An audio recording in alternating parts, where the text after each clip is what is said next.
Ловниот резерват Полаки на Осоговските планини во најубавите развојни години броеше над 1000 грла крупен високотрофеен дивеч, кој представуваше своевидна атракција за ловците, но и за граѓаните кои од патот кон Пониква можеа да гледат како паса телени сврни муфлони.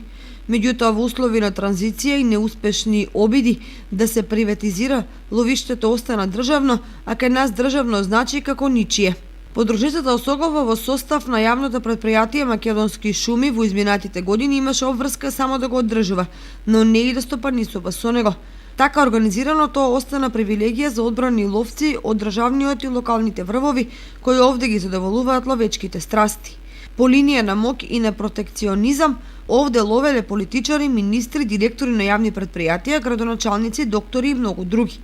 Проблемите со ловиштето започнаа уште кога населението од целата околу него започнаа да ја сечат оградната мрежа за да сечат дрва за огрев.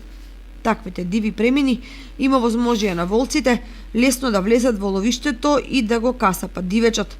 За да ги покријат штетите, одговорните во извештаите кон Македонски шуми наведуваа угинување од снежни лавини, а лошо организираната ловочуварска служба им го отвори патот на ловократците кои забрзано го десектуваат дивечот.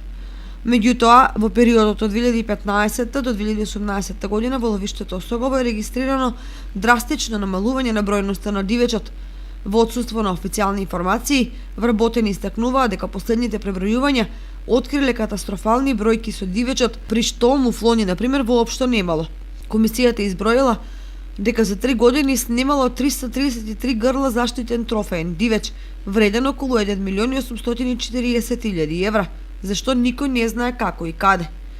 Тоа што е симптоматично е дека пред 2 години тогашниот директор на подружницата најавуваше санитарен одстрел на 80 на грла дивеч заради нарушена крвна слика, во услови на околу 600 грла кои екзистираат во резерватот, но по околу 1 година подоцна се испостави дека животните исчезнале.